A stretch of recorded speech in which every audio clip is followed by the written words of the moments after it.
राम राम भाई सभी को।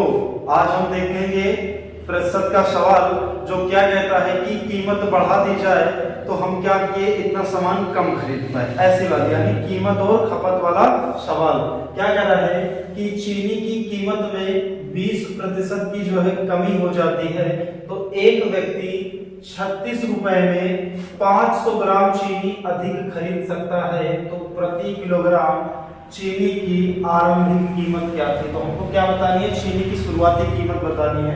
तो उसको सवाल को बताने से पहले हम एक चीज देखेंगे क्या कि 20% की कमी हो रही है तो 20% का मान कितना होता है। अगर 20% का मान निकालेंगे हम तो जो होता है 1/5 होता है। 20% का मान 1/5 होता है।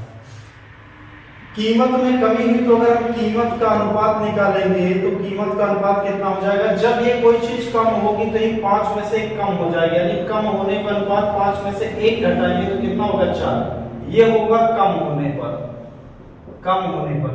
और यही अगर कहता है कि कोई चीज 20% अधिक हो रही है तो इसी 5 में हम 1 क्या करते हैं, जोड़ देते हैं, यानी 5 से कितना हो जाता है 6। ये होता है अधिक करने पर, अधिक पर, अधिक पर।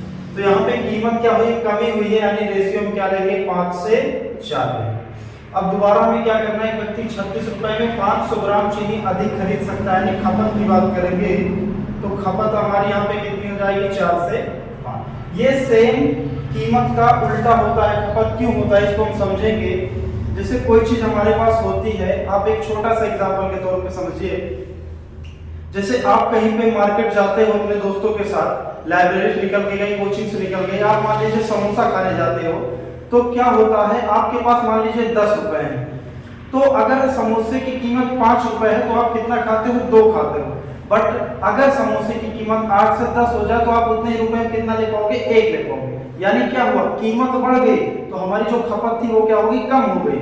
जहां पे हम 2 समोसे खाते थे वहां पे हम कितने खाए, 1 खाए। यानी किसी भी चीज का अगर दाम जो है बढ़ेगा तो उसकी खपत क्या हो जाएगी, ऑटोमेटिक कम हो जाएगी। और जो चीज जो ज्यादा सस्ती हो जाएगी उसकी डिमांड जो है बढ़ जाएगी, या ऐसा कहेंगे कि उसकी खपत जो है बढ़ जाएगी। तो ये चीज हम ध्यान रखेंगे, यानी कीमत का उल्टा क्या होता है, खपत। यानी अगर कीमत बढ़ी तो खपत क्या होगी, अपने आप डाउन हो जाएगी, और अगर कीमत घटी तो खपत क्या होगी, फिर अपने आप ऊपर चली जाएगी, यानी बढ़ जाएगी।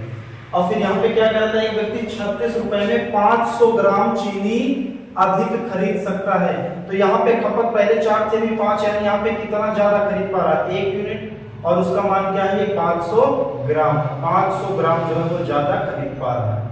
यानी पहले क्या पूछा, प्रति ग्राम चीनी की आरंभिक कीमत पूछा है, आरंभिक कीमत। तो हम ये पहले देखें कि पहले कितना खपत करता था।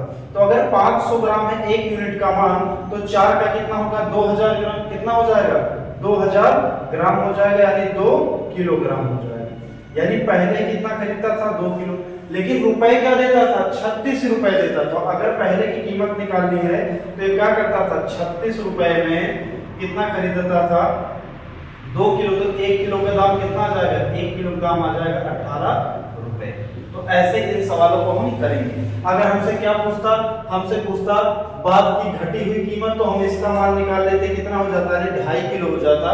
तो 2.5 किलो क्या होता है, 2.5 किलो हम खरीद रहे थे कितने में, 36 में, तो हम 4 का मान निकाल देते तो हमारी क्या आ जाती, घटी हुई कीमत आ जाती। तो ये वाला सेकंड वाला सवाल आपके लिए है, इसको आप इसी कॉन्सेप्ट पे क्या करेंगे, ट्राई करेंगे। चलिए फिर मिलते हैं हम एक अगले तरीके के साथ, तब तक के लिए नमस्कार।